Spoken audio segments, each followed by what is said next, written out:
Всем добрый день.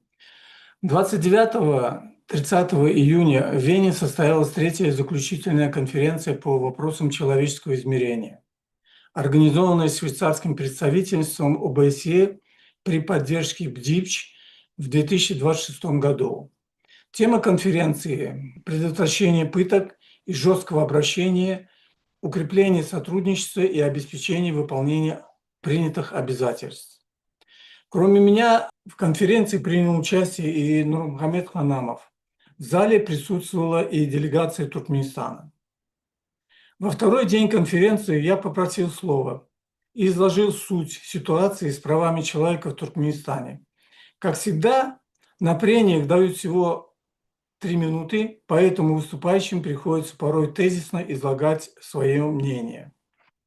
Как вы знаете, ранее, 22 июня, в Ашхабаде состоялся диалог между представителями ЕС и Туркменистана. К данному мероприятию нашей организации был подготовлен доклад под названием «Туркменистан. Усиление репрессий и насилия в отношении инакомыслящих, ответственных за пытки, смерть и беззаконие». В своем выступлении я озвучил несколько фамилий из доклада. Предлагаю послушать мое выступление. Thank you. I'll take the gentleman at the back with the glasses and a blue shirt. Sorry, you're looking around? Yes, you. Yeah. Туркменский Хельсинский фонд Хаджиев. По данным международных правозащитных организаций, Туркменистан остается одной из наиболее закрытых стран мира. Ограниченный доступ независимых журналистов и наблюдателей затрудняет получение достоверной информации о ситуации в тюрьмах. Однако многочисленные свидетельства бывших заключенных, родственников осужденных и международных организаций позволяют сделать вывод о наличии серьезных проблем в системе исполнения наказаний. Правозащитные организации регулярно сообщают, что в местах лишения свободы сохраняются случаи пыток и бесчеловечного обращения. Среди наиболее распространенных нарушений называется избиение, длительное содержание в одиночных камерах, отказ от медицинской помощи, психологическое давление и принуждение к признательным показаниям. Совсем недавно Аламурат Худайрамов, Дидар Амансахатов, Нурмурат Халмурадов, Сулейман Чарыев были задержаны полицейскими, избитыми, и в конечном результате их забили до смерти. Серьезной проблемой остается насильственное исчезновение. По данным международной компании «Покажите их живыми», десятки людей, осужденные по политически мотивированным делам, еще в начале 2000-х годов долгие годы содержались в полной изоляции без связи с родственниками и адвокатами. Власти зачастую не сообщают информацию об их местонахождении и состоянии здоровья. В прошлом году Алишер Сахатов и Абдулла Урусов были задержаны в Турции по запросу туркменских властей. Их поместили в депортационный центр. Затем, спустя некоторое время, их выпустили, но они тут же исчезли.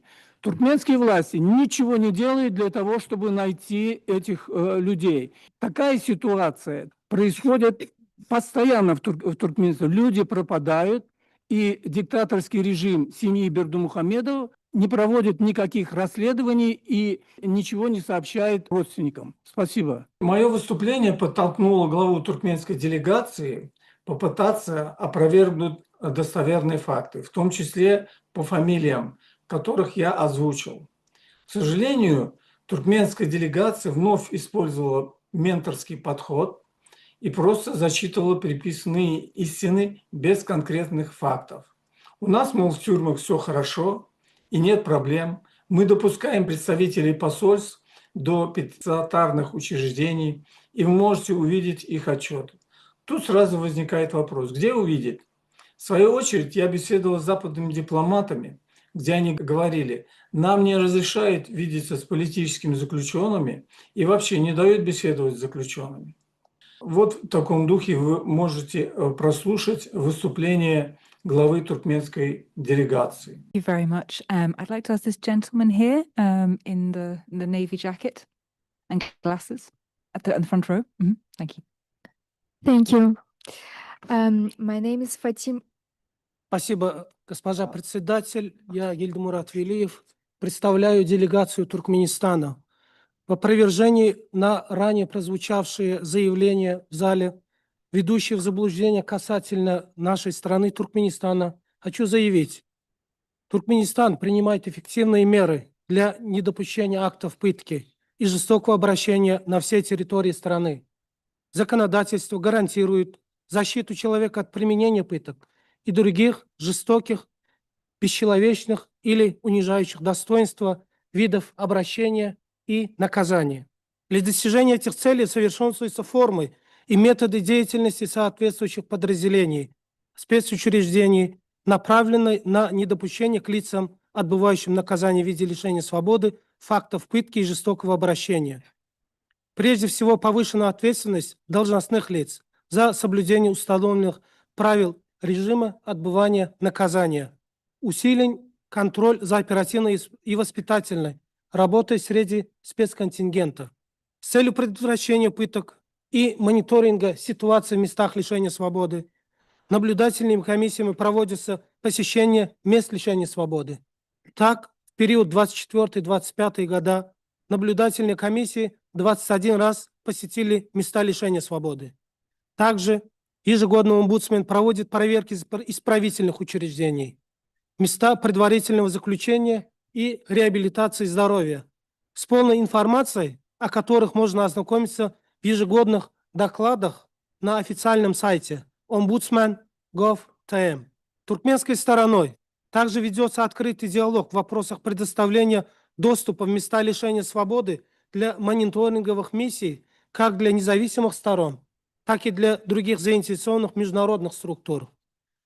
У нас имеется положительная практика ознакомления дипломатического корпуса с условиями мест лишения свободы.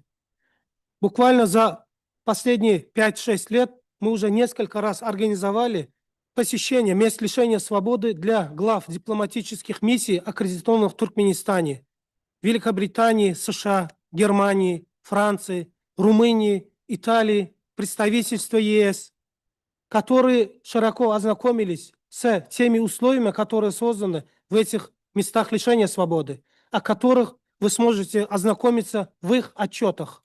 Касательно так называемых насильственных исчезновений, хочу заявить, что в рамках диалога по гуманитарной проблематике туркменской стороной регулярно предоставляется информация по индивидуальным случаям в различные структуры ООН, ОБСЕ, ЕС и правительства. Your time has run out. If you could please bring your comments to the conclusion. Thank you. Затем в зале конференции появился представитель посольства Туркменистана в Австрии, который также решил дать разъяснение моему выступлению. Послушайте и его. And as such, I would like to hand the distinguished representative from Turkmenistan. Madam Moderator, let me take this opportunity to thank Chairperson Shipan Odir, as I'm taking the floor for the first time, for organizing this timely discussions on strengthening safeguards against torture and ill treatment. And also would like to shed light on some misleading remarks shared in this hall earlier. Prevention of torture remains an important element of protection of human dignity and rule of law. Turkmenistan attaches particular importance to the implementation of its international obligations in this area and continues to improve its national, legal, and institutional framework in cooperation with relevant international partners. Over the past years, our country has consistently strengthened national legislation aimed at preventing torture and ill treatment. Torture is criminalized under the Criminal Code of Turkmenistan, while legislative amendments adopted in recent years have also further reinforced criminal liability and procedural safeguards. The work of Ombudsperson institution has also continued to develop as an independent national human rights institution entrusted with promoting and protecting fundamental rights. Turkmenistan maintains constructive cooperation with the UN human rights mechanisms, including Committee Against Torture, Office of High Commissioner for Human Rights, and other specialized agencies.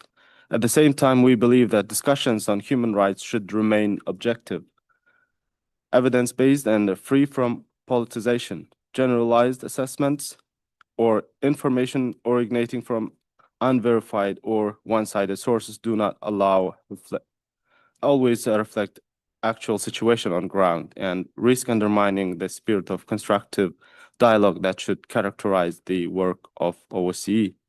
Turkmenistan remains convinced that meaningful progress in the human dimension is best achieved through respectful cooperation, mutual trust, technical assistance, and exchange of best practices rather than confrontation of or selective approaches. We reaffirm our readiness to continue constructive engagement with the OSCE, ODIHR, and other international partners in promoting and strengthening national institutions and advancing rule of law.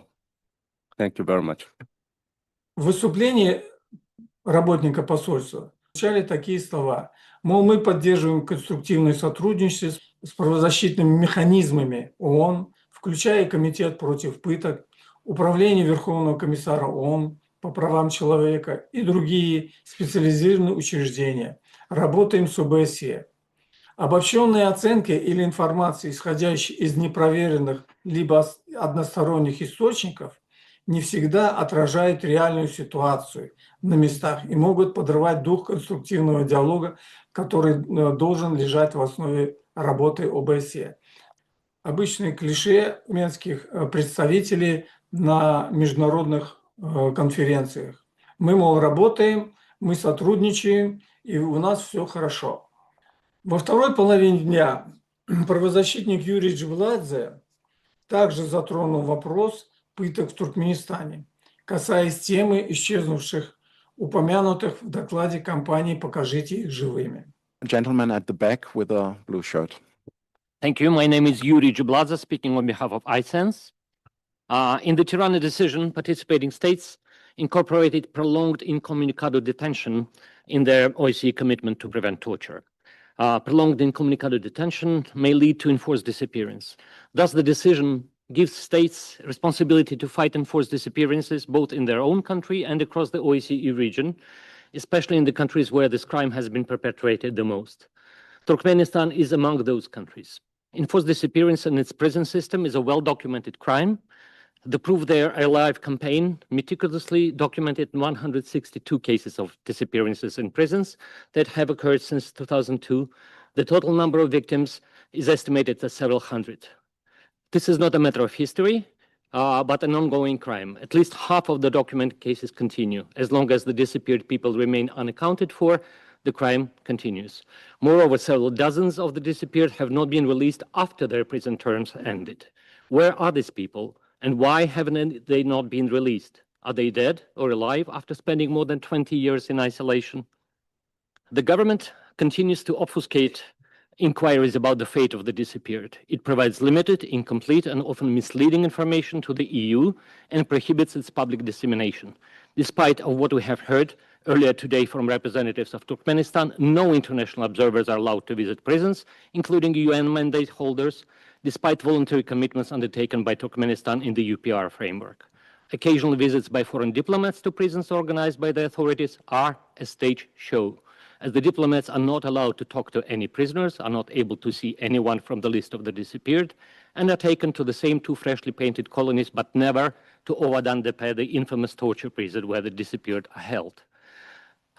Civil society has repeatedly called for taking vigorous actions in the OSCE to end disappearances in Turkmenistan. There was some progress 9 years ago when 14 ambassadors in Vienna signed a letter to Turkmen authorities asking to demonstrate tangible progress in addressing enforced disappearance. Otherwise, more resolute steps would be taken. We hoped for the Moscow or the Vienna mechanism to be launched then, but instead, behind the doors dialogue, quiet dialogue happened that didn't lead to any progress. And then the COVID pandemic and the Russian full-scale aggression put these concerns aside. We call on participating states to vigorously implement the Tirana decision regarding enforced disappearances, renew their attention to the terrible situation in Turkmenistan, launch the Moscow mechanism, and demand from the government to immediately stop enforced disappearances. Thank you. В конце конференции глава туркменской делегации вновь выступил. Distinguished representative of Turkmenistan, floor is yours, to be followed by Georgia, please. Thank you. Dear Madam Chairperson, my name is Geldi Muratveliyev. I represent delegation of Turkmenistan. I express my gratitude to the Swiss presidency and the Office for Democratic Institutions and Human Rights for organizing this meeting and the opportunity to share positive practices and achievements in torture prevention. This meeting provides us with a platform for discussion and the search for the best solutions to eradicate this negative phenomenon.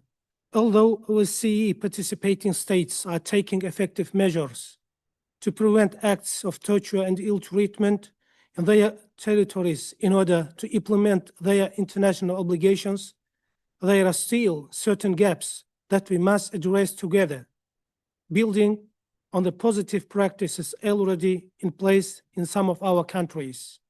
We believe that this platform is not for condemning some of us, but is a kind of platform for finding mutually acceptable solutions. We also see this platform as an opportunity for civil society activists and human rights defenders to draw government's attention to problems and the cases that require a special approach and prompt resolution on national levels. It also provides governments with the opportunity to provide reliable information regarding the overall situation in the country and the specific problems and the cases, refuting unfounded claims. In conclusion, I would like to assure you that Turkmenistan will continue to take appropriate measures to prevent acts of torture throughout the country and is ready to actively cooperate in this area, both within the OSCE and within other international platforms. I thank you. Из его уст прозвучали такие слова. Мы убеждены, что данная площадка предназначена не для осуждения кого-либо из нас, а прежде всего для поиска взаимоприемлемых решений. Мы также рассматриваем эту платформу как возможность для представителей гражданского общества и правозащитников привлекать внимание правительства к существующим проблемам и случаям, требующим особого подхода и оперативного решения на национальном уровне. Хорошие слова, очень хорошие слова. Что ж, будем следовать этому совету и больше привлекать внимание правительства Туркменистана к существующим проблемам. А если они желают, как они сами говорят, мы намерены вести диалог, мы тоже готовы к этому диалогу, и я думаю, что и нам много есть что обсудить. Спасибо.